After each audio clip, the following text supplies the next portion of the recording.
클릭해주셔서 감사합니다. 시사계 정승재 홀수영입니다. 자, 이번에 다룰 이야기는 조민양 인터뷰입니다.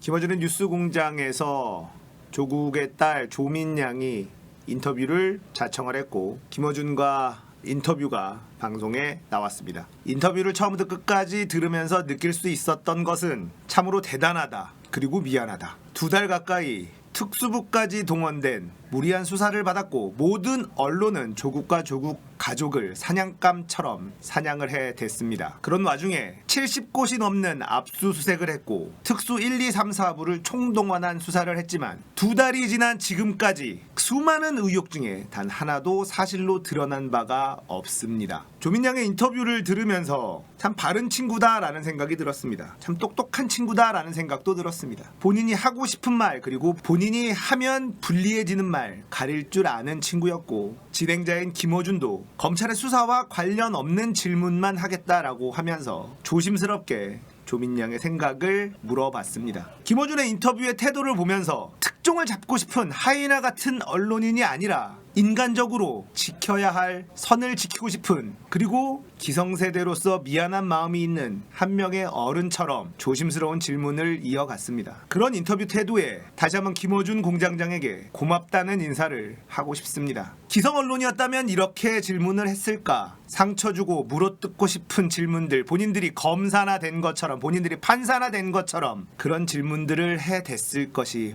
뻔합니다. 그걸 알기 때문에 조민양은 김어준의 뉴스공장에 인터뷰를 하겠다라고 요청한 것이겠죠. 오늘 인터뷰 조민양의 일방적인 이야기이기 때문에 이것이 진실이다라고 확신할 수는 없습니다. 제가 내용을 쭉 들으면서 확신할 수 있었던 것은 부잣집에서 태어났지만 머리가 굉장히 똑똑하고 남들보다 열심히 살았던 친구라는 생각이 들었습니다. 코이카를 통해서 몽골에 봉사활동 갔었던 것도 사실로 드러났고, 엄마 때문이었는지는 모르겠으나 경북 영주의 시골 학교에 가서 봉사활동을 한 것도 사실로 드러나고 있습니다. 저 같으면 그렇게 열심히 살지 않았을 것 같아요. 그렇게 열심히 살지 않아도 부모는 돈도 많고 똑똑하고 사는데 지장이 없었을 텐데 말이죠. 그렇게 열심히 산 친구가 지금은 온 국민의 적이 되어 있습니다. 고등학생 신분으로 논문 참여를 하고 장학금을 받았고 상대적인 박탈감이 들 수 있는 여지도 분명히 존재하긴 합니다만, 그런 일들이 특수부의 수사까지 받아야 되는 일인지는 전 여전히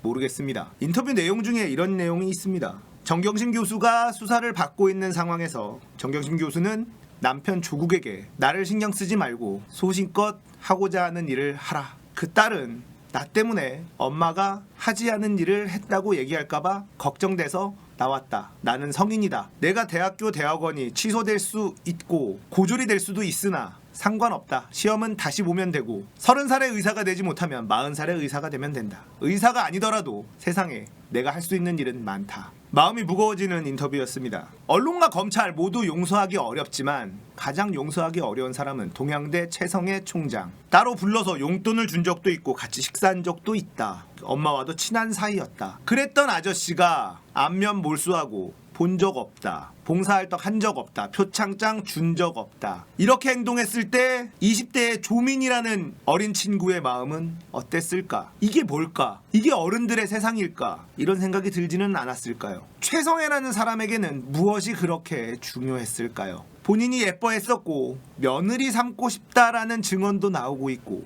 용돈도 따로 챙겨주더라라는 이야기까지 나왔습니다. 그랬던 사람이 안면 몰수하고 네 엄마가 표창장 위조한 거다라고 이야기를 하고 있으니 조민이라는 학생은 얼마나 기가 막혔을까요? 평범한 의사가 되고 싶은 한 학생을 이젠 거의 정치인으로 만들어버린 것은 아닌가. 우리는 조국 청문회를 보면서 조민 청문회인 줄 알았죠. 조민이라는 인물이 정치인이 된다면 더 이상의 검증은 필요 없을 것입니다. 그 어떤 정치인도 이렇게 혹독한 검증을 받아본 적이 없기 때문이죠. 최성해 동양대 총장은 하기부터 모든 것이 거짓으로 이루어져 있는 인간이었습니다. 그런 인간이 그렇게 예뻐하던 아이를 범죄자로 둔갑시켜버리는 겁니다. 이게 인간이 할 수 있는 일일까? 교육자적 양심을 선택했다는 최성해. 이 인간의 양심은 도대체 무엇일까? 참담한 기분이 들었습니다.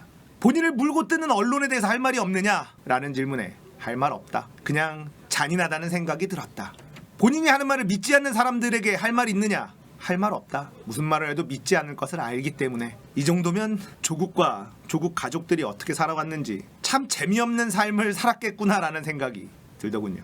아내는 나는 괜찮으니 본인의 뜻을 펼치라라고 이야기를 하고, 딸은 하이에나처럼 물어뜯는 언론에게도 그들이 할 일이니 상관없다 이런 이야기를 합니다. 참 잘 키웠구나 이런 생각이 들더군요. 저와는 달라도 너무 다른 사람들, 한편으로는 이상하다는 생각까지 들었습니다. 웬만한 아내였으면 법무부 장관 안 하면 안 되냐라고 이야기할 수밖에 없었을 상황, 웬만한 딸이었으면 법무부 장관 안 하면 안 되냐라고 투정 부릴 수밖에 없었던 상황. 하지만 조국과 조국 가족은 우린 괜찮으니 아버지의 뜻을 펼치라, 무슨 위인전에 나오는 독립운동가 집안 이야기 같습니다.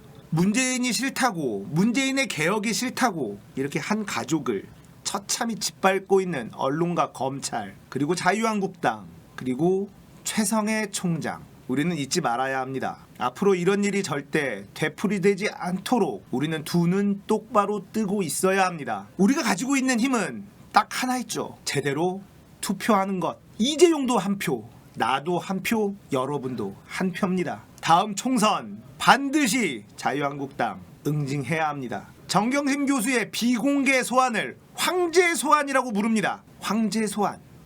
봉화마을의 노무현 자택 아방궁이 떠오르는 단어입니다. 프레임을 짜는 단어는 참 잘 만듭니다. 건강이 좋지 않은 정경심 교수를 비공개 소환했다. 그야말로 포토라인에 세우지 않았다는 이유로 황제 소환이랍니다. 수십억의 뇌물죄로 감옥에 가 있어야 되는 이명박, 박근혜. 자, 이명박은 황제처럼 집에 있고 박근혜는 황제처럼 병원에 있습니다. 뭐가 황제죠? 죄가 있는 사람이, 유죄 선고 받은 사람이 편하게 살고 있는 것과 아직 재판도 받지 않은 사람이 비공개로 소환되는 것, 무엇이 황제 대접입니까? 대한민국은 무죄 추정의 원칙이 있고요. 피의자를 포토라인에 세우지 않았다는 것만으로도 불만인 자유한국당, 포토라인에 세우고 망신 주고 유죄 판결을 내려야 속이 시원하죠. 그리고 한두 명쯤 목숨을 끊어줘야 그들은 속의 목적을 달성했다라고 뒤에서 웃을지도 모르겠습니다. 노무현 대통령이 그랬던 것처럼 재판까지 가기 전에 우리가 재판을 해버리겠다, 이런 심보 아닐까요? 조민양의 인터뷰를 보고 마음이 많이 무거워졌습니다.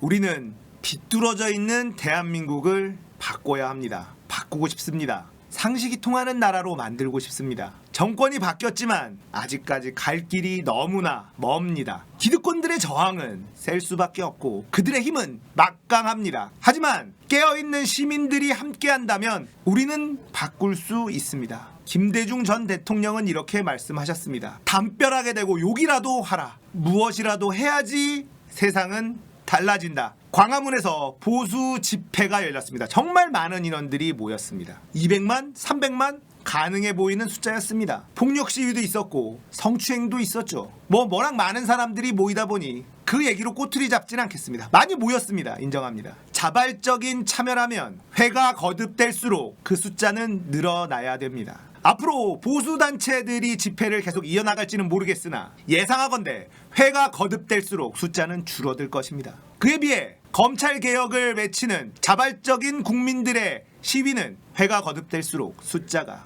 늘어날 겁니다. 이것이 깨어있는 시민들의 자발적인 집회와 보수단체 집회의 차이입니다. 물론 이번 개천절에 모여있던 집회에서 자발적으로 참여한 인원들도 굉장히 많아 보였습니다. 자발적인 참여가 아니었으면 이렇게까지 많이 모일 수는 없습니다. 동원만으로는 불가능한 숫자인 것은 확실합니다. 자, 문재인을 싫어하는 사람들, 문재인 정부를 싫어하는 사람들 많이 있습니다. 그분들이 정말 많이 모였다고 생각을 합니다. 그분들도 대한민국 국민들인 건 마찬가지죠. 그래서 대한민국은 선거라는 것을 합니다. 국민들의 선택을 받게 하는 것이죠. 그분들이 모여서 그분들이 이야기한 것, 제 생각과는 다르지만 그분들의 생각 존중합니다. 그러니 그분들도 제 생각을 존중해 주기를 바랍니다. 매주 주말 서초동에서 촛불 집회를 이어간다고 합니다. 자, 이번 주 토요일 얼마나 많은 인원들이 서초동으로 모일지 모르겠습니다.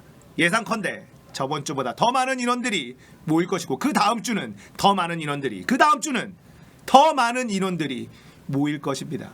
상식적인 사회를 만들고 싶은 많은 시민들이 거리로 나올 거라고 예상합니다. 누군가한테 무엇을 바라고 나오는 것이 아닙니다. 그저 가슴이 뜨거워졌기 때문에 자발적으로 나가는 거죠. 저도 이번 주에는 꼭 나가보려고 합니다. 토요일에 일이 있어서 좀 늦게 가겠지만 어떻게 해서든 참가하고 싶습니다. 저 하나의 참여가 세상을 바꿀 순 없겠지만 그렇게 열심히 참여해주시는 시민들에게 미안한 마음을 조금이라도 덜기 위해서, 나를 위해서 참가하려고 합니다. 집에만 앉아있기엔 미안한 마음이 드니까 나가고 싶습니다. 아마도 많은 시민들이 그렇게 거리에 나가고 있습니다. 오랫동안 시위하는 분들도 있겠지만 잠깐 거리에 나가서 얼굴을 비추고 사람들과 함께 호흡하면서 나도 조금은 참여했다라는 위안을 가지고 싶은 분들도 많이 계실 겁니다. 조민양의 인터뷰를 듣고 생각이 많아지는 하루입니다. 오늘 이야기 여기까지입니다. 공감하셨다면 구독, 좋아요. 이런 얘기는 하고 싶지 않은 하루네요. 감사합니다. 끝.